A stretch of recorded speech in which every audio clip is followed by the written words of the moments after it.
sure if my phone will tell me. You're on. Hello. It's the Boiled Sports Handsome Hour. After dark, streaming. It's another live preview. Why is everyone laughing? So if you're only listening to the actual podcast iteration, you have no idea why everybody's so giggly. If you're watching the stream, you know that we've chosen to do this one topless. No, we haven't. I'm just coming to you live in a bathrobe. This is what I do. This is Sweet 16. They don't happen that often, so I always have to do something unique. So in this case, it's going on the air in a bathrobe. I don't think that's so unusual. We work with what we've got available to us. It was, hey, you don't want to see what the alternative was. That's all I can say. I'm Jay, because you're a loyal reader of the site. We're joined by Boiler Dowd, co-founder, partly retired member. No, that's not semi-retired. Yeah. And in the control room, we have Anish Ramaswamy. Hello. Sweet 16, Greg Ostertag. You know, I did one of my typical shots at you today. I saw that. That was hilarious. That was awesome. So in case you want to live in the past like other programs. What did I say IU? I didn't mean IU. I meant other programs. You said other programs. And someone replied and said, or those of us who were 1 year old might want to watch it. And I said, all right, that's fair. Okay. That's hurtful. That's hurtful. And we should move on from that. Why is it always Kansas? Why is it always Kansas in the way? Why is it always got to be Kansas? How come we can't get to see Gonzaga, or who did Syracuse play in the Sweet 16 last year? Like Mount St. Mary's or something? Who did they get? That was a road. That was an easy road. There's no doubt this is a tough one. But here's the thing. I've been kind of letting some of them marinate. I don't know if I'm ever going to get to it or not. But it talks about what being a Boilermaker means, right? I always say the thing I say up in I work in Michigan. For those of you who don't know that, who are tuning in right now. But I always say it to people in Michigan because they always try to compare. They're like, well, okay, everybody kind of cheers for Michigan or Michigan State up here. And I said, well, okay, you've got IU and Notre Dame in Indiana. That's the way it kind of is. And then the third group is Purdue people. And that means either you went there, your dad went there. There's a close relation. You don't choose to be a Purdue fan. You choose to get an education at Purdue. Oh yeah. Oh, I've made that. I mean, that's definitely the deal. Yeah. So. Yeah. And I mean, every now and again, we've had some pleasant seasons, but generally, it's a hard slog that we've chosen. And so, going through Kansas, that's fitting. You know what I said? National championship, that will take it. Well, I said, I've said this before, and other things we've written that I've written that there aren't bandwagon Purdue fans. That's what you're getting at here. There aren't, because they really don't exist. Bandwagon. You have to have the bandwagon going somewhere for there to be bandwagon. I'm saying though, even the closest I think it's ever happened, and Ryan, you said something about this during the Breeze years. I was going to say probably Breeze. Yeah, there were some people hopped on, but not a lot when you consider how just what a friend, what a once in a lifetime kind of guy he was. It doesn't happen with basketball. I mean, maybe it would if they went to a Final Four. I guess you'd start to see some of that. But it's funny, they're going up against Kansas, who has to be one of those teams that has a lot of. They're not Duke. So the problem with that, the bandwagonness is that I guess Purdue does, unless Vince completely explodes right now, Purdue's bringing most of the team back, but the big known piece of this team, Caleb Swanigan, isn't coming back. So there's the continuity isn't there, and so to hop on the bandwagon without continuity is kind of it's a thing, right? I mean that's what helped the Breeze bandwagon is that you had 4 years. I mean, really, you had 3 years of when nationally Drew Brees was known pretty well. So we only get 1 year. They're like, this is the time. This is it. And it sucks because we're probably playing the best team that's left so far by a lot of metrics. Ken Pom actually has Gonzaga as the best team, best team left. But A lot of, I mean, like if you combine analytics and eye test, Kansas would seem to be even like had the most impressive opening weekend, right? After about 30 minutes of being tested by Michigan State, they put them away pretty easily. So I don't know. We get the hard ones. Yep. So how do you guys feel? What's your gut feeling right now? I mean, we're T-minus what, 40? They'd be halftime right now in 48 hours, right? Probably. I think So do you feel pretty good? Do you feel? I mean, I'm not nervous. I think I'm like borderline dreading it, like because I just hope it's a good game. Ken Pom has it as a 2-point win for Kansas, and has it as his excite score, which he says like how competitive it'll be, like how he projects how competitive it'll be. He says it's a 60-40 game, and so a 60-40 game. 2-point projection. A 3-point projected margin of victory. See, that's just going to tear your insides out if they lose by 2 or 3 points. Yeah, I mean it's like the Villanova game earlier this year, right? I mean that was so close, but down to the wire, it couldn't quite pull it out, right? If it's like that game though, I mean that's the funny thing, that score said the game was pretty close, but Purdue really never got over the hump, and I could see it being that type of game where it's. Where it's you're competing, staying nearby, but really never, I mean, Purdue really never felt like they were going to win that Villanova game to me. Is that you guys disagree with that? That's how I felt during it. I mean, it was close, but I don't know. I never got the vibe they were going to win that game. Maybe that's what you're getting at, Anish, is it was close, but over the hump. So. My favorite is when people are slowly joining this to watch live, and all of a sudden they see us just talking basketball with one of us in a bathrobe. Yeah.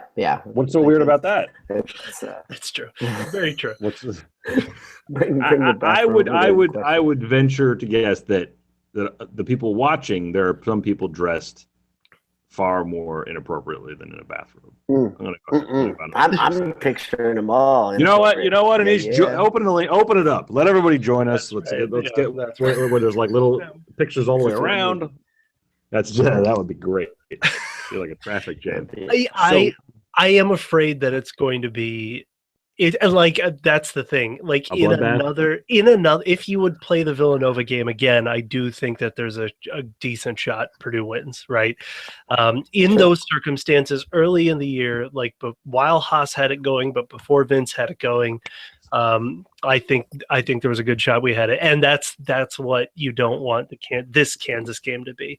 Is you look back on it and it's like we didn't quite get over the hump, but we were almost there.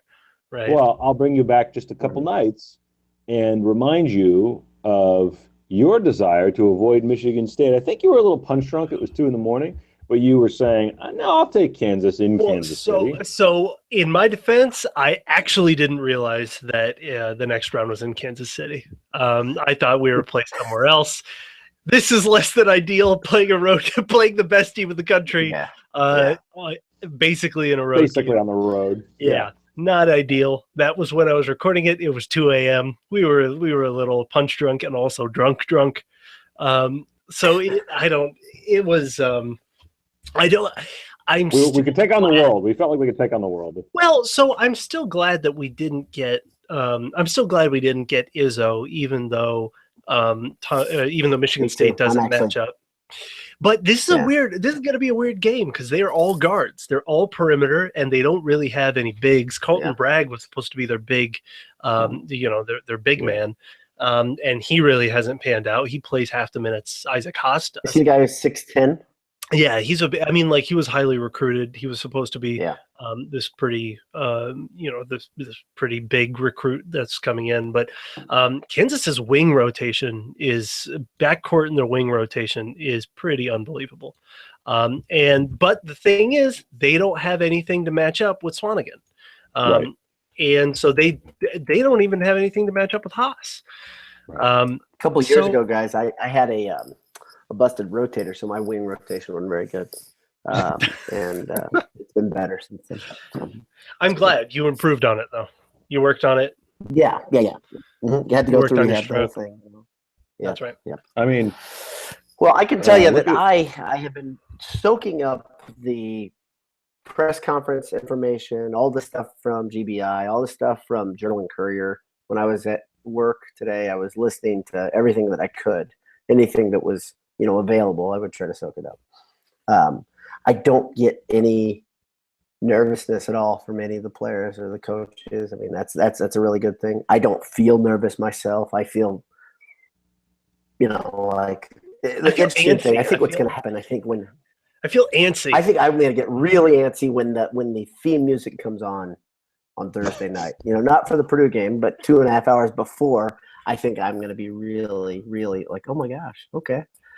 Freaking again, we get the last game of the night too. I'm actually all right with that. I kind of like I don't know. I think I'm in the minority there, but I sort of like the. I think you're too. No, really? I pull the Band-Aid off. Just rip it off. Go first. I'd rather just get it done with and know one way or another. I think they've lasted long. In '94, Purdue was the early game in '94, I believe. So I wish we played Kansas in the Elite Eight. I think we could take Kansas in the Elite Eight. Yeah, I'd like to play them in the Final Four. No, but it's I just mean I don't the championship. Let's just do it that way. I don't like having I'd like playing them in the round of 32. I'd rather play them in the round of 32 than in the round of 16 because I don't think this week, this build up leading up, I don't know. I feel a little. Yeah, I don't think it benefits. The good news is that Caleb Swanigan has been rested for 5 days, and there's no need to sit him down at a critical juncture, especially when he's begging to play and has 0 fouls. Yeah, I know. Just say, I'm like hypothetically, if that were to happen, I'm saying you don't need to do that because he'll be fully ready. Situation might arise, is what you're saying. Right. Plus he's like 20 or something, so he probably has more energy than your typical 40. He's younger than that. Is he 19? In a bathrobe. Is that right, Anish? Is he 19 years old? He's almost 20. He's 19. Yeah. Right. So here's an interesting byproduct of kind of timing and all that. Number one, somebody at Sports Illustrated or something with the clock. Sorry. So somebody at SI said, "Did you get the message too, Jay? Is that what?" No, he's just exposing himself a little more. Continue. Checking himself out. Okay, great. Just widening the. Very distracting. A lot of skin. So the one guy who works for SI or ESPN said if he reseeded the teams, Purdue would be the 15th seed, which I thought is stupid. No, and if you read his blurb, he said if you take Caleb Swanigan off the team, they're not that good. It's like, that type of thinking just makes me nuts. I mean, let's pick any team and take off their best player, and let's see where they are right now. Yeah. So that's the first thing. The second thing, this is really interesting because I listened to a lot of satellite radio today during the drive. And South Carolina is clearly the story of the Sweet 16. I mean, every person that's coming on is talking about how this is unprecedented, and that's an interesting thing. Because they came out of nowhere and they beat Duke. I don't have a problem with that being the story. I don't either. I kind of like it. Purdue is quiet in this thing. They're talking about the favorites. Of course, for some reason, I mean, the Gonzaga love fest. I love it because I just think they're prepped for a massive fall in their face. I don't ever believe in Gonzaga. So I hope they got to deal with Huggy Bear, man. I don't know. They could lose that easily. They could lose that easily. Yeah, they could. Because that's going to be one of those grinded down, mean defensive efforts. I think that we were talking about teams that we didn't want to see. I think I was the only one who said I want absolutely no part of this West Virginia team because Huggins, this seems like the epitome of Bob Huggins, just distilled. This is his team, right? So I want nothing. Yeah. By the way, Anish, so you and your brother's schools are on at the exact same time. It looks like. Yes. Yes, and he typically, he grew up with me. He grew, in our family. Our family is a Purdue family, so he's going to be watching Xavier, but with an eye on the Purdue game. I got an excellent comment, by the way, guys. You're talking about when you'd like to play Kansas, and Nish said he'd like to play him in the round of 64 or something for some 32 bizarre reason. I don't understand that. I'm not following. That would make it so much better. That'd be so much better. So a friend of mine, this is a good comment. He's a friend of the website. He says I'd like to play Kansas preseason 2017 as the reigning national champion. That'd be nice. I think that's a pretty good scenario. I'll take that. I don't know what everybody's worried about Kansas for. One of the bottom teams in the Big Ten beat them this year, so that's a good point. Yeah, that's a bit of a scum dweller, right? The bottom feeder. Yeah, they have 103 points to Indiana this year. I mean, what was that? A quadruple overtime game? When Indiana was good, they were really good this year, and also when they were bad, they were horrendous. They were horrendous. Right on. So I know a lot of people going to this game. That's heartening too. I don't know if you guys have talked to people. I have quite a few examples of Boilermakers making the trek. That's very good. I think the Purdue faithful are always proud and loud when they're in the arena. But I think they're going to be overshadowed maybe by 5 or 6 people in this case. Okay. I mean, 51. It's a basketball venue they're playing, which I like. That you guys agree? That's I don't know. We've talked about that in the past, but I looked at the venues for this year and in future tournaments, and it's not just like the East Regions and the Garden. They're all in basketball arenas until the Final Four now, which is not the way it was for a while there. And I think that's great. That is so much better. Well, I think that probably points to something. Years ago on Boiled Sports, I pled with the NCAA tournament. Do you remember this, Jay? That I made that cause. So the NCAA tournament. Of course it was. We have influence. Big Boiled Sports readers. Yeah. Well, who isn't? It's logic. It makes so much sense. That the arena, the energy in a basketball arena is great, and the sight lines are so much better. I was going to say, not weird drafts coming across. I mean, those football stadiums are horrible for shooters. Well, what was it? Wasn't it the final? The Connecticut. Who the hell did Connecticut play? Connecticut Butler, when they both were just dreadful shooting, and people were actually like had theories out there like the rims were bent or something. Or there was breezes because they couldn't get over how bad a final game it was. And it's still easily see it being breezy in there, you know. Well, except I don't really buy that as an excuse though, because a lot of these guys played outside growing up, didn't they? I mean, I don't think but I mean that's not the championship game of the NCAA tournament. Yeah. Either way, I would enjoy figuring out what that feels like and whether our shooters can shoot football stadium. Well, Ryan and I went to a Sweet 16 game in Houston in Reliance Stadium in the Sweet 16 when they lost to Duke when they got knocked out in 2010. And some of those seats, man, it's amazing. It doesn't even feel like you're at the game. It's no exaggeration. It feels like you're next door or something. It's just I told the story, Jay. You'll remember this about Chris Kramer's mom and dad pretty much sprinting down towards the court in that game. Because he got a high elbow in that game, didn't he? He got knocked out. Yeah, I think. No, that wasn't that game, but he got a high elbow in that game.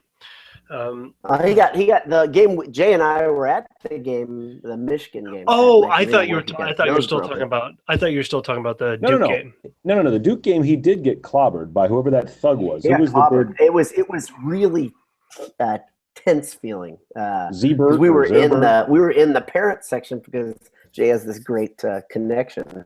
Got us great tickets for that game. So we're in the Purdue parents section. Proud parents. Best possible. It was proud parents. Exactly. Those are our boys. We're so proud. Yeah, that's our boy down there. That's our kid. So, well, good. So other than Anisha having a little bit of nerves, I mean, Jay's at ease, I'm at ease. Is it because we basically, like, Purdue has basically achieved everything we laid out in August? Yeah. Sure. I mean, if you lose now, nobody wants to lose. But if you lose now, there's no shame in losing to Kansas. Let's put it that way. And that's Sweet 16. But that doesn't mean you're satisfied. So if anybody's going to jump on me about that, no, absolutely, you want to win. And I do not think this team, this collection, this isn't JJ, right? This isn't a team that's going to say, you know what, our work here is done. Let's head home. I don't think Big E will let them do that. I don't think Vince will let them. I don't think Vince, this year, but like Vince, actually tournament Vince. Dude is an assassin in the tournament, man. He looks like I love it. But Newbert used this word often, and I kind of like it. It looks like he's ascending. Like it really looks like he's ready to take it over next year. Last year, I didn't get that from him, even though he had a good game in the tournament. Wow. The last things from last moments from the Arkansas game. Where his controller got unplugged. Yeah, listen, happens. That was hilarious. That's funny. The one big thing is that if we lose, we're not going to be sad that we lost to Kansas. We're not going to be sad that we only made the Sweet 16. We're not going to be sad that we won a Big Ten title or all that, National Player of the Year, or runner up maybe. What we're going to be sad at is those games that we lost during the regular season set us up for a 4 seed. Because if we lose to Kansas in if we lose to a number 1 seed as late as possible, that would have been ideal. Okay, but hold on. Aren't you playing them this round or next round anyway? But again, it's the difference between finishing with an Elite 8 with Big East 1 again versus which is, and maybe they would have gone through Indianapolis. I mean, there's lots of things there, and that's the Iowa and Minnesota and Nebraska games to me. Those are the ones. Yeah. But at this point, even a Kansas loss is like whatever, unless they get blown out. Again, all of this complete caveat, unless they get blown out, which I don't see them doing. I don't see that happening. I really don't. This team hasn't been blown out all year. They're the worst game. Yeah, once was the Mo Wagner game. That was the only time. But the final score wasn't even a blowout, though. The final score wasn't a blowout, but you watched the game. It was a blowout.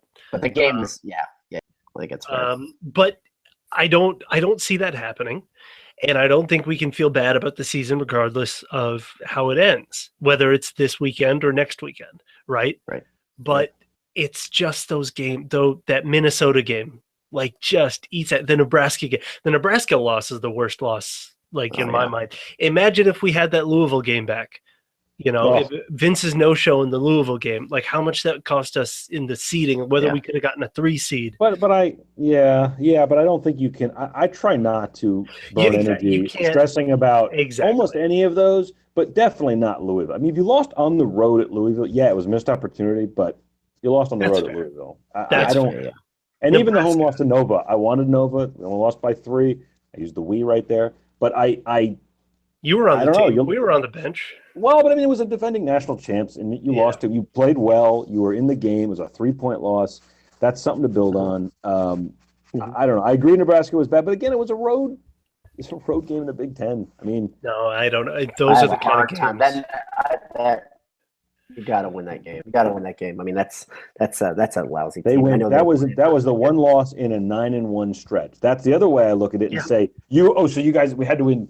I did it again. You had to win 10 in a row. What is wrong with you? That's like regressing like a decade for you. You used to be a we guy, and you got rid of that habit. Get out of here. Get out of here. I'm still a we guy. I don't care. Shut your face. I'm a we man, but you guys are you are a we lad. So before I came in here, I was listening to Clay Travis on the radio, and he had some woman, I don't know who it was, on. And she was talking about she couldn't date a 5'4" guy. They kept saying 5'4", and I was starting just boiling with anger. They're talking to me. They're talking exactly. And then he was like, yeah, I could kick any 5'4", 120-pound dude. I'm like, okay, he's out of he's in the clear there. There's no 120-pound 5'4" guy here. Especially if he's might be like 125 pounds. You're 5. Right. You got that half inch. You're 4.5. 5'4.5". That's pretty good. Yeah, but it was interesting. I was like, they kept saying the specific height, when you got little man's disease to begin with. It's tough. So this is unquestionable. Well, I don't want to say unquestionably. I guess I'll ask it as a question. Is this Painter's best shot at a Final Four thus far? Where are you taking this evaluation? Right? Because February of 2010. That was right. I think the early February of 2010 it looked pretty likely, but then that's again when I got to number 3 in the nation. Yeah, that was pretty good. And then things happened. But insofar as in the tournament. At the tournament, probably right. I don't know that Juwan Etuan team. They had a great path to the Final Four. I mean, again, Right. it would have had to go through Kansas, though, because VCU ended up beating Kansas to go to the Elite Eight to go to the Final Four. I think in the Elite Eight. Yeah, I think it was the Elite Eight because Purdue was. And they lost to UConn the year before in the round of 16, correct? No, that was Duke. Yeah. No. 2010 was Duke was 10. Duke was 10. Yeah. Yeah. But I would say that's the problem, right, guys? Unless you're super lucky, you have to go through a blue blood to get there. You need to be lucky to reach a Final Four anyway. You need to have injury luck, which Purdue has this year. You need to have shooters. You need to have one great player. Purdue has everything, and that's the counterpoint to the what if it ends this weekend, whether in the round of 16 or the round of 8. Is when is it going to get this good? When are we going to have a All-American like Biggie Swanigan again? When are we going to surround him with shooters again like this? Painter hasn't shown the ability to create teams like this over and over and over again. It seems like the baby Boilers were a flash in the pan, and a lot of lucky circumstances got Swanigan onto campus. Now, again, to his credit, I am the biggest Painter defender here. To his credit, he was the one that made all that happen. So whether it was chance or not, he made it happen. But I don't think we see it. I don't think we see a team like this, at least in the near term. And if you want to like have a counter to that to let you rest easy if you're nervous about losing to Kansas, we're pretty excited about next year's team. And I think next year's team, you know what I mean? Like sure, they're not going to have that transcendent talent in Biggie, but they're going to be loaded with upperclassmen, and we've seen it over and over. Teams loaded with talented upperclassmen can make runs and good guard play, right? I mean, they'll have the big one. That's the big one. Is the good guard play with PJ Thompson as a senior and Carson Edwards probably coming into his own next year. Well, I mean, if he's allowed to play, we'll see. I think he's a freshman. I think next year the reins will be given to him. He'll probably be, based on a lot of the interactions I've had with Purdue fans this week, he'll probably be like 7th or 8th guy off the bench. Edwards will. So that'll be, as long as he gets his minutes is what they tell me. So Spike's coming back, right? Spike's got another year. Right? He's got like 4 or 5 more years. Yeah, he's got 4 or 5 more years. Hey, listen, no more Spike jokes because Turney Spike is different Spike. We know that. Well, that's why they picked up Spike as a free agent. Very true. You know, that was they picked him up for his playoff experience. Scored like, I don't know, 16 points in the first half versus Kansas. That'd be awesome. Don't get me excited. I'm only wearing a robe. That's right. That's right. It's a high angle. The camera's okay. It's about time Kleiner. It's about time Kleiner Matthias had a game, right? I mean, like it's Oh, that's what I've been thinking about. I think either of them are due, and to me, this is I'm going to go out on a win or on a limb. I think Purdue's going to win with a shot from Kleiner Matthias. How about that? Oh my goodness! Man. We're podcasting right afterwards. All in robes. We'll all be in robes. Yeah, exactly. Something silky, I don't own a robe, but the lady friend owns a very nice pink robes. It's a little small for me. Right there. You heard it here. I'll wear that one. Purdue beats Kansas when it comes on live. Okay. In the robe. Okay. All right. I'm in. And I've got my wife has a light blue satiny number that I will put on as well. Okay. It's the robe. We'll go all in. I think it's the least we can do, really. That sounds like it almost sounds like a rally cap. That's our commitment. So, and then the bad thing is we'd all have to wear those robes for the we would because hell yeah, you can't. Hell yeah, you can't change. You have to wear them to the Final Four. I think is what would happen. Well, the thing is, it's going to be Michigan in the Elite Eight, isn't it? Oh my goodness! Can you imagine Michigan again?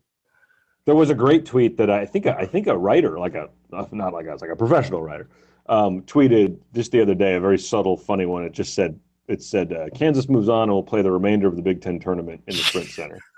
Exactly. I mean, there's a good shot they play 3 Big Ten teams on the way to the Final Four in a row. So I mean, it's crazy. It's crazy. Yeah. They're gonna play Michigan. Michigan has proven to me now that they haven't lost since they're playing one off the runway. Man, Walton and Wagner are like just dude. Irvin's playing well. Irvin is awesome. Yeah, he's been awesome. They're that team. There's a team like They're that. that They team. finally put it all together in March. They can't get their shit together until they lost to Ohio State in mid-February. Yep. I don't know, I man. mean, like, Team of destiny. You lose to a team of destiny, it happens. oh no, but that's just No, not it when you will. get to the It'll- Elite Eight. I already said I I'm will- against that garbage.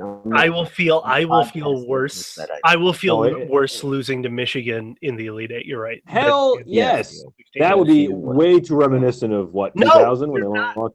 We're not going that far. We're not going that far. We got one game at a It's time. what do you mean going that far? We're talking about 94 here. We could talk about 2000. It would be just like it. No. I mean too far in advance. We can't be talking about Elite Eight match. One game at a time, boys. One game at a time. Oh, we could talk. We're not playing. We could talk about whatever we want. And I'm sure the players are watching this, so they have incentive now because they'll see us all in bathrobes. And I think that that's the. That is very true. Yeah. So Yeah, there are people are clamoring for the bathrobe thing already. It's yeah, I see a couple mentions here. Yeah. But I don't know. All right, so I challenge you all on Twitter, all of our friends, if Purdue wins Thursday night, I want to see. And in fact, how about if they're ahead at halftime? I want to see the commitment start. Bathrobes come out. yeah. Everybody puts them on. I mean, the last time they played Kansas, they were up by 10 with like 4 minutes to go. I know I harp on that a little bit, but yeah, that was enough. I mean, like that was, Hummel. you always explain it away. You always explain it away. No. It's I'm now. I've come around. I've come around to it. That would have been. When you have a double-digit lead in the last 4 minutes, 5 minutes, you should win. I don't care who you are. That was the last Purdue game of consequence that I watched in public. And I was not. I brought great shame to my table. I can't imagine. I don't think I can watch it in public. I No. think it's too much. It was at Purdue, so it was not really that public, but it was still. By the way, I You looked up remember. that game just since we're reminiscing and we're talking about Purdue and Kansas. Nobody minds hearing about Robbie Hummel, so I just want to hit the Wayback Machine here. That game, I looked it up recently, and I actually have it in front of me. Robbie Hummel, I feel like this gets lost in our memory because of the way that they just couldn't quite close that game out. He had 26 points. He was 9 of 13 from the field. He was 5 of 9 from 3. He hit 3 of 5 free throws. He had 9 rebounds, 3 assists, and a block. So on one hand, more. I'm pretty sure a lot of that happened in the first half. But yeah, he put that team on his back. Boo, Anish. Are you minimizing Robbie Hummel's achievements? No, I would never. I can't. He's my boy. That was my class. That's when I went. That's the baby boilers. I am a baby boiler. Man. That was the day you podcasted and were drawn to tears and yes, in front of my Beanie Babies. Yeah, that's right. I'm confusing. Yeah. I don't know if a robe is any better, but maybe a little more adult. I don't know. Yeah. No, the robe is fantastic. All I remember is the Ryan Smith shot at the end. Actually, it's the worst because my biggest memory from that last Kansas game was Lewis Jackson's turnover, and that kind of I think I don't remember that. No, Purdue was tied. Lou Jack, I mean, like had to dribble it out. I think there was under a minute left, and kind of over dribbled a little bit, turned it over. Well, you look at that team and how close they came to winning that game, and you look at this team and the weapons they have. You know how we talk frequently. It matches up. Well, you think it matches? When you talk about this team having a chance and kind of being confident that it's going to be a good game against Kansas one way or the other. If you I'm looking at the box score from that game. Hummel had the game I just rattled off to you. Sandy Marchuch started, was 0 of 2 from the field. Shout out to Chooch Train. But just listen to this. Where were the points going to come from? The next leading scorer was DJ Bird with 10 points. The guy after that or tied with him was Tyrone Johnson, who went 3 of 10 from the field, had 10 points. Lou had a terrible game. Travis Carroll, Jacob Lawson got some minutes.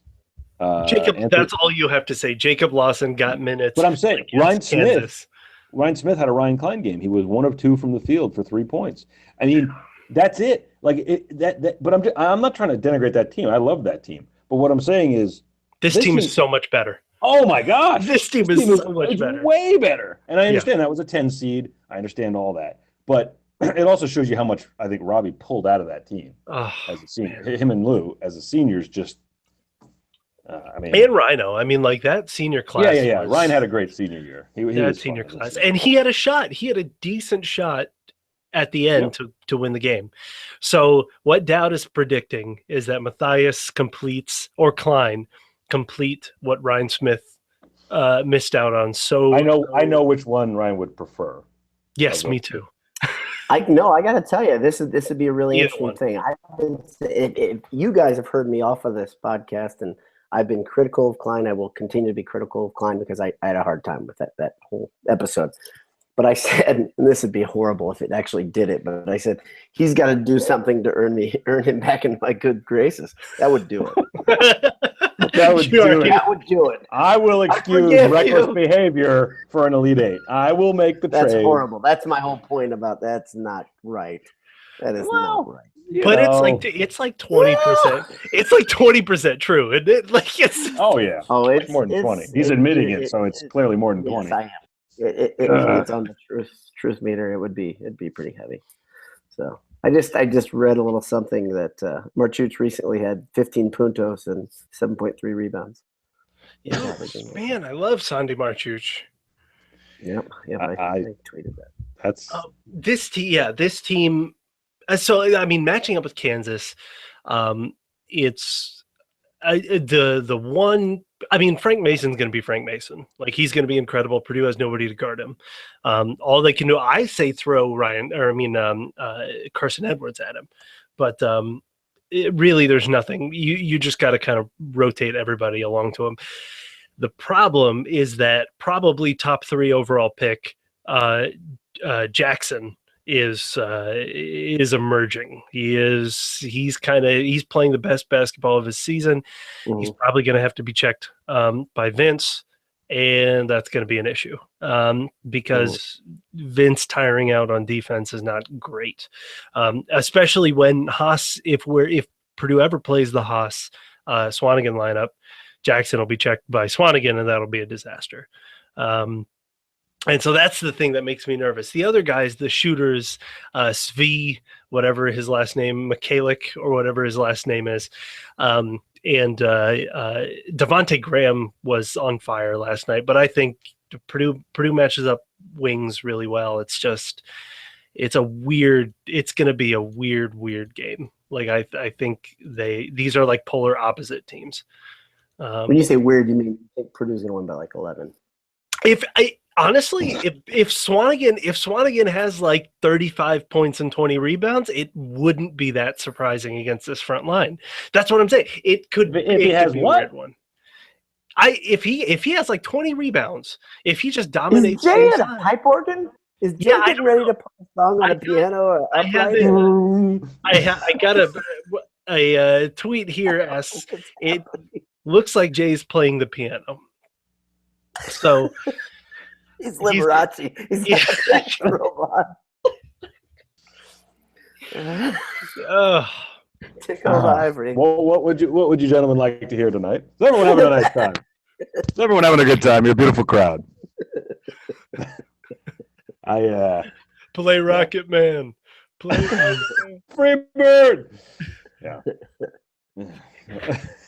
I don't know, man. This is a weird one. This is a weird one. Like, this is a weird podcast. Well, I mean, it's late in the season. It's late in the day. It's late in the day. Yeah, that's fair. Hold on, I'm gonna play you guys a little something. I've got something that I was.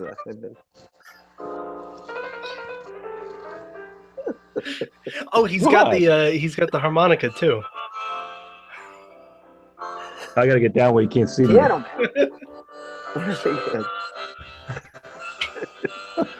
Oh, this is what I'm watching the video for. Oh man. Oh, you've got us feeling all right, Matt Painter. Yeah. In Painter, I trust. So one thing we don't have to worry about is the game plan, because I'm sure Everything will be. Actually, I shouldn't even joke. The game plan will be fine. Game plan will be great. Yeah, exactly. Game plan will be great. It will be that the 10 minutes left in the game adjustment that has to be made.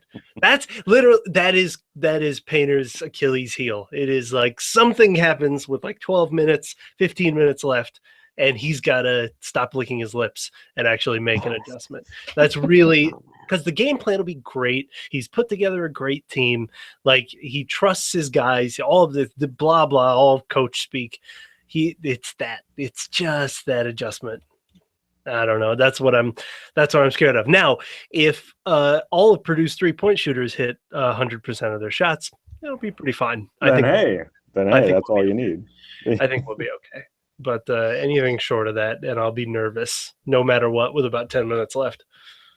That's the other thing. Like, it's the joke I make about other games. Like, is there any lead that will feel safe?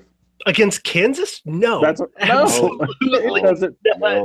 Because they were up 19, need I remind you, against Iowa State with about 17 minutes to go. A similar team that can catch fire just by getting to the rim. Not as good. Not even close to as good as Kansas. Not even close to as good, yes. Right. Very similar style. Now, I think that the way I'll choose to look at it is Purdue dominated Iowa State for, 22 minutes? And then they closed out the game. I mean, Purdue was the better team that night. The better team won. Iowa State's very good. That 8 or 10 minute span that was really unnerving.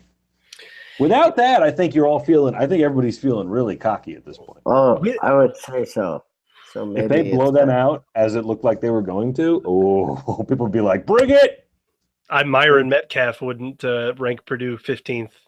That's for sure. Yeah. Well, but if Purdue's stay a 4 seed, humble, stay hungry. But if Purdue's a 4 seed, then they're 16 and they're between 13 and 16 anyway. No, but Wisconsin was an 8 seed and he ranked them 2nd overall or something. Well, to be fair, I think we all agreed Wisconsin was. You want to hear something funny? A friend of mine, actually a Notre Dame guy, he was messaging me the other day and he said, he goes, I honestly think the tournament committee flipped Minnesota and Wisconsin accidentally. Yeah, 5. How did they get a 5? That's a great point. That's a great theory. It's a great theory. Coach of the year. We're going to look back on this year and say, Biggie Swanigan, the year Northwestern made the tournament. In the year that Pitino was coach of the year and they got a 5 seed. Insane. And crapped themselves and were underdogs. Absolutely insane. By the way, I want to do one quick callback to something we talked about earlier, just because I can't get this out of my head because I often say, we all say it, right? Why can't these kind of weird little things fall right for Purdue ever? So last year, Syracuse beat Dayton in the first round. Syracuse was the 10. They beat Dayton. Then they beat 15 Middle Tennessee because Middle Tennessee had upset Michigan State. Then they beat 11 seed Gonzaga. In the flipping Elite 8, they played a seed higher than them, beat 1 Virginia. So they earned it there. But honestly, their two hardest games there were Dayton and Virginia. Yeah. The first game and the last one to go to the final. Yeah. But man, they had to knock off a 1, so I guess I could let it go because Purdue's going to have to knock off a 1 now. It has to happen. A couple of ones get knocked out, right? Were 2 1s knocked out? Am I even paying attention to this tournament? Or just no, just 1, but Duke felt like a 1. Duke felt like a 1. And Louisville. They felt like a 1 with 7 losses, though. That's the thing. We can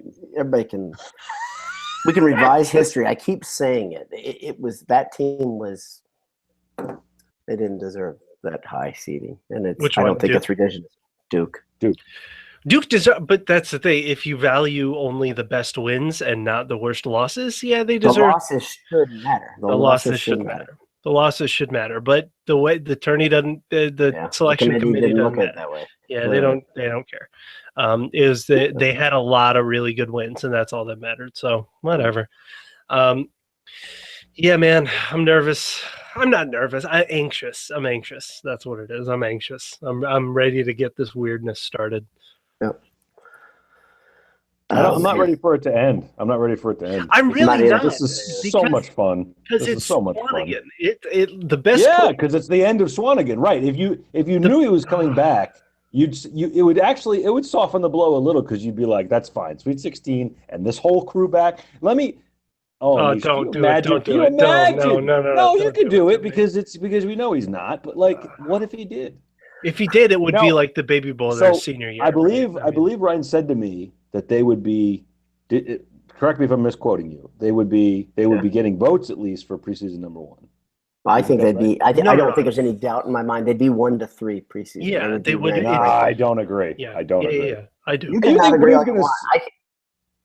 Yeah, He's a Swanigan is a media darling. They like him. I mean, That's Well, true. Purdue may not be, but he is as an individual, and his story is gaining more and more, dissemination, if you will. I mean, I've seen it's linked in weird places, right? The ESPN story or the SI story. It was on CBS's Evening News that one night. Yeah. 2 weeks ago. Yes. I think Yeah. Scott Pelley was talking Yeah. about Caleb Swanigan. I was like, Yeah. oh, dang, man. Wow. But no, there's really not much doubt in my mind. Even the recruiting classes this year, there are a couple dominant ones, but nothing to like. Yeah, I think Purdue and Dukes and Kansas of the world. I think Purdue would be number 1 or number 2. I wouldn't even go as far as 3. I think Purdue would be number 1 or number 2. It's people, and the media actually loves Matt Painter. Like a lot of media members love Matt Painter, Right. and so they would. I think Purdue would be 1 or 2. Yeah, and I think Purdue is going to, without Swanigan, Purdue is going to be top 20. So like, you add the defending player of the year, like. That's pretty good. From a Final Four team. It's a Final Four team. That's a national champion. Man. But it's not. Don't get excited, Anish. Yeah, because Swanigan has to go. He has to go. I'll just remind our listeners that you said that for 4 years in a row. No, I said he should, because I didn't see any way that you were more than that. You were more than that. I said he should. He has to go. I said yes, because our team He was getting old. I get it. No, and in 2014, it was pretty hopeless. Like, it was really hopeless. And I said, why would you stick around West Lafayette and suffer another awful season when you could be making NBA money at minimum 6 figures, right? He made the right call. I mean, like, he made the right call. Haas came in, and I think Haas really helped. I think that the junior class came in, this year's junior class, and they turned things around. And then Swanigan, and that's the thing. If Hammonds leaves, I don't think we get Haas. If Haas doesn't decommit, like that weird Wake Forest coaching situation, if that doesn't happen, Purdue doesn't get Swanigan. Like, it's such a weird confluence we're at right now. And so that's why, you're right. I don't want to. That's why it's so, again, all that together, that confluence is why this year is so important. I'm saying it all year. And unfortunately, this year, it always has to come down to one fulcrum, right? It has to always come down to something. When you look at a year in the aggregate and you say this is a big year for Matt Painter, it's easy to talk about that. Now we're down to one 40-minute game where it really is. No, it's not a failure if they lose, as you've pointed out. This is kind of what was, this is a good season. But it had, maybe that's the way to put it, right? This is a good season. It has the potential to be a great season with the cast they have, right? It has that feeling. It has the fun stories. It has the human interest. It has health, right? Like there's not a whole lot of excuse, right? If you're gonna topple a giant, if you're gonna topple a 1 seed, this is when you're gonna do it. Well, isn't it? So let's say Purdue loses a close one to Kansas. Mm-hmm. What you're feeling good about? Let me try to envision that. Let me think. Right. Okay. All right. I got it. Go ahead. Okay. Got there. Yeah. It didn't take much. What you're feeling happy about overall? Like you take your night. Take your 48 hours. That's right. Yeah. But you're feeling happy about the season, right? Yeah. Overall, it's a happy season. Yeah. When was the last time Purdue basketball left? Whether it's the people on the team, whether it's the coach, whether it's injuries, when was the last time Purdue basketball left you happy at the end of the year? Probably, I would say probably. I'll tell you, I got an answer. Junior year, right? Oh, I'd say 09, sophomore year. That's what I was just gonna say was 09, because I think 09 was the last year they lost. It was disappointing, but you looked at that knowing 10 was coming and that team was going to be loaded. That's right. It was the last tourney those three played together. Well, that was what we were just talking about. If Swanigan were coming back next year, and they lost this, you'd say, all right, fine. fine. This is Screw a it. good. This is fine. This is fine. But This is fine. this is fine. The flames around you. No, but that's what 09 was like because you knew they probably were all coming back. And the difference though this year is that we know the junior class is coming back. Yes. Right. Well, we know. yeah. I think we're all. I think it would be a stunner if either Vince or Haas left for the NBA draft this year. I mean, they tested the waters last year, so No, they'll test the water. Oh, they should. They should go test the waters. I mean, that's really the only way. That's how Swanigan knew how to get better this year, right? I always come back to this thing, right? If they test if they could go to the NBA, if they legitimately find out they could go, it will probably mean Purdue made it to the Final Four. Yeah, right? exactly. Because, and we're right? not that. Because, we're not that. Because if Purdue goes there, then there's so much more attention on them for another 2 weeks that maybe they do get some attention from the NBA, and I'll take that trade. I would, especially Edwards. How about that fun question? Would you guys give up? Would you give up Haas, Vincent, and Swanigan for a Final Four this year? If this team went to a Final Four, I would give up like 3 years of my life. I think. So I think I'd. You're a young man, though. You're a young man. When you get old like us, you will say no. No. I could be. If I would be dead at 31, I'll take 1 more year of life. It's fine. I keep saying I was 5 when they went to the Final Four last time. I don't remember it. I would give up a lot for a Final Four. Yeah, so man. Listen, I would give up another season with Vincent. So sorry, guys. Sorry, guys. Easy decision. You're gone. See you later, boys. Bye.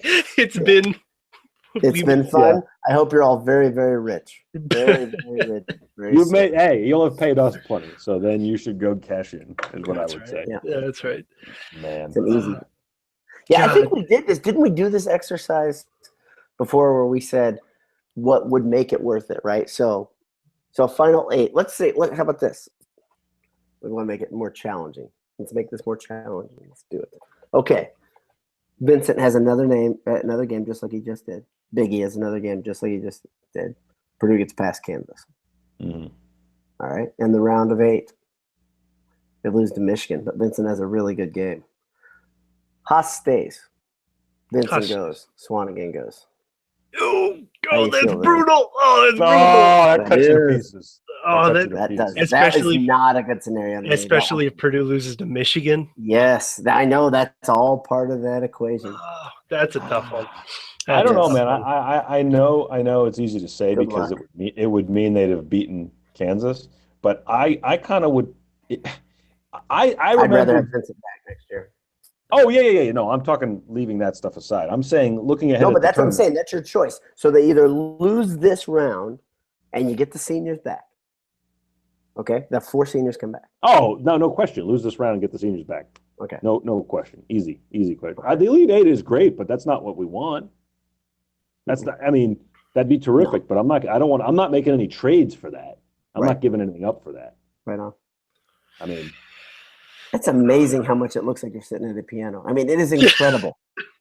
The more I look at it, the more it looks like you're at a piano. Does this look like an album cover? You were on like you were saying smart things, and so I didn't want to interrupt you, but the opening in your robe was getting wider and wider. You know what's really tough? And our older listeners, maybe you get smarter as more and more of your chest is exposed. Maybe you should do all your podcasts shirtless. I don't know if you guys, you older listeners, have dealt with this, but when your chest hair starts to go gray, that's kind of a really sobering moment in your life. I don't know. Do you just ferment it? Like, do you make sure because that feels touch of gray? That feels wrong. I don't want touch of gray there. I don't. That's another thing I've never understood. Who would choose to have? Yeah, this guy's a distinguished chest. Chest reminds me of a smart person. I don't know. The weird thing is, I've told you guys. I'm not going to get into that. It's a little personal, but we're not on the air or anything, right? Nobody's listening. Right, exactly. Here, I'm going to tell the young people out there. Anish, maybe you're already in this group, but I said this to I led a church small group. Poor kids. And I said to him, you know how you're getting old? Ear hair. Oh no, I don't have any. I don't have any ear I'm glad you don't. Jay, can you corroborate this theory? Ear hair? Is that what you said?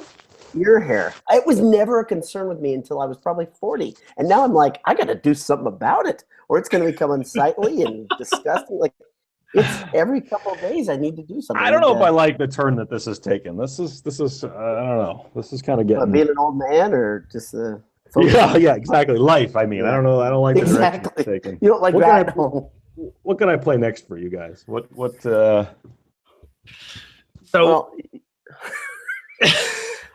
maybe something to wind us down because I think we said we're going to be on for 20 to 30 minutes. We've been on for 50. yeah, so I mean, I've got to get my beauty rest. So yeah, this doesn't just happen. Predictions are Dowdy thinks that Ryan Klein hits a game-winning 3 to put Purdue in the Elite 8. Is that correct? That's it. Well, you can put me down for that. J Money, do you have a prediction? I have to be honest here, right? Honesty is what's demanded. Yeah. That's what I mean, that was my completely honest. That's exactly what I think. You can't lie. You can't lie in a bathrobe. No, it's impossible. I mean, wait. There's nowhere to hide the lies. It's all just. I don't have a good feeling. I hate to say that, but I mean, and that's why I was saying this has been so fun, and I don't want it to end because I feel like it's going to.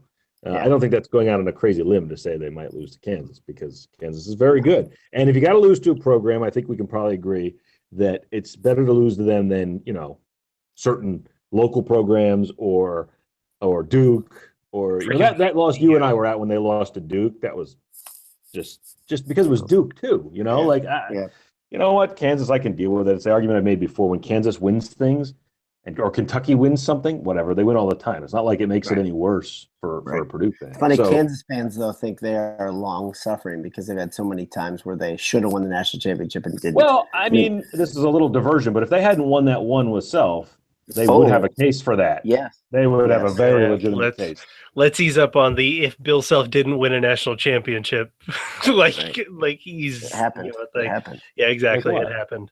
And if Peyton Manning wouldn't have won a world championship with the Colts, I mean, seriously, it's the same type of thought process. No. I'm just making the point that they've been so close so many times, and with Williams and with Self, and they got one title to show for. So I think that's, that Self is a billion times more likable for me than Williams. By the way, yes, I'm done with Roy. I'm done with Roy Williams, good old boy. Yeah. Let a bunch of crap. Dag-nabbit, gosh darn it. I think we actually have Roy Williams on the line. Roy, can you? How do you feel about your Sweet 16? We're not going to talk about this. This is the wrong time to talk about this. Here, listen. I've got a bunch of guys there out there. They are working so hard right now, busting their tails, busting their humps. I mean, these guys are student athletes. Listen. I told myself I wasn't going to cry, but I'm going to cry now. They've been working so hard. Crocodile tears. Fake. That guy, that's when I was done with him. When he started crying all the time when he was at Kansas, I was like, you son of a bitch. And then he left like a second later because he said he was in love with everybody on the team, and then he left. All right, Roy, you jerk. He went to his alma mater. He went back to his alma mater. He lied and he left like a second later. If I would, well, there are a lot of jobs I would do at Purdue. There are a lot of jobs that I would do at Purdue. Seriously, that are probably a little below what I would do for other places. I agree with that. That's true. Like offensive coordinator of the football team? I do. Like that? Sure. I'll take that one. Sounds pretty good. I'd be a good offensive. I'd probably be a better defensive coordinator than an offensive coordinator. You'd be a strength coach. No, I'd want you as a strength coach. You as a strength coach. Screaming on the sidelines, just yelling just with all the hat backwards, like yelling at the players, butting the guys in helmets. Was before. Just a vein throbbing in your No, he was like that as a coach too, Ryan. That was what do you mean before? He was like that as head coach. One vein right there. Close to bursting. Like I said. Oh man. All right. So Anish, what was your call? Yeah, what was I think Purdue loses a close one, and I think Big E has another 2020 game. I think Big E goes out on a 2020 game. And comes back next year. And comes back next year, and then Purdue wins the national title. Yes, they go undefeated, and it's fine. Undefeated. I don't want undefeated. I don't set it up like that. I don't. I'm doing undefeated. If we're No. losing, Swanigan's coming back. We're going No. undefeated. We're going to That go to means dream nothing. sequence, huh? That means nothing. That means I nothing. You think- ever I see think- it when I think Purdue loses a a close team one. starts? You ever in a movie or a television show, or when it's sports related, and a team is kind of they're close to the end, they don't get there, and they have the saddest scene. I'm trying to think of a movie specifically does that, where it's just like, maybe it happened in Rocky or something, where something is about to happen that's good, but they got so close and then couldn't get over the hump, and it just becomes really sad. When I was at the Purdue-Duke game, when Robinson's team lost in the Final Eight, and he was a tragic hero at that point. He was injured. He was not pulling up to his full Right. pace. And me and my college roommate, we were choked up as we clapped for Robinson coming off the court, and he hugged Katie, and we were both like, that was it. That's it. We're never going to see him again. I said I Trying to wouldn't do hold it this. together. I said I wouldn't get upset. I think we're going to be seeing a lot of 1994 repeats. I think it's going to be like that. I think he's going to go out in a blaze of glory, though. I really do. I think it's another 2020. Well, that's what gives me hope is that guy, man, he has looked pretty locked in. At the end of the season, we are dedicating an entire podcast to him, because he is. I think Michael said it after in the post game for the last one. He is a singular figure in Purdue history. We will be Michael. And I do. Hank, yes. Is Michael still right for the site? I don't know. I thought his podcast had had in the halls. It might be me. I wrote and posted it as Michael. And now I'm just giving myself credit. I got to tell you, I'm gonna counter you just to be devil's advocate, because I like doing that. But to say he is a singular figure in the history of Purdue basketball, he's got to go further in the tournament. Yeah. I don't know. It's the matchup. That's the thing. Tournament isn't about anything else. It's a matchup. And if you go in Sweet 16, you win national player, or you runner up for national player of the year, and you that's the thing. He's singular to me. We'll go into this later, but he's singular to me because he didn't have the gifts that Glenn Robinson had, and he's still here. It's unbelievable. It's the best story that Purdue has ever had. It's the best story in college basketball. That kid is unbelievable. And Roosevelt Barnes deserves all the credit, and Matt Painter deserves credit for recruiting him and landing him at the end. I don't know. I want to see him go out 2020. But I want to see him go out 2020 in the national championship. Exactly. I was going to say, but it's not going to happen this week. It's going to happen next week. So don't worry. Oh, okay. No. What? Yeah, Jay, on Twitter, you have been screen capped in front of the piano by one of our readers. It is awesome. As it should be. As it should be. They had there are a couple good ones. Check the Twitter feed. But I think we're done here. I think we're done here. I think we've done enough damage. Yeah, so thanks, You're guys. welcome, America. You're welcome, Purdue Twitter. We'll be back Friday. We'll figure out a way to be back Friday. We're coming back. We're gonna come back in the wee hours of Friday morning or late Thursday, whatever you want to say it. If they get the win, and we damn well all we're wearing robes. Mm-hmm. That's right. We will all be wearing. See you back. And then we will be wearing robes forever. The Handsome Hour will become that. It will become like we'll have to have brandy in our hands, wearing robes, having a pipe. Exactly something. There's gonna have to. Anish, you're welcome for the image that was apparently created for you for this podcast. Yeah, I know. I had Glenn Robinson. Dunking over Greg Ostertag. You could have him dunking over me in a robe. No, that might be it. No. That might be it. Okay. Well, thanks. Glenn's not playing this week. Yeah, that's. Well, I'll do what I like to do, which is do the poor exit of the show. You've been listening to one of the podcasts on the Boiled Sports Podcast Network, boiledsports.com. This has been a very special, very sexy, handsome hour. Boiledsports.com. BS all the time.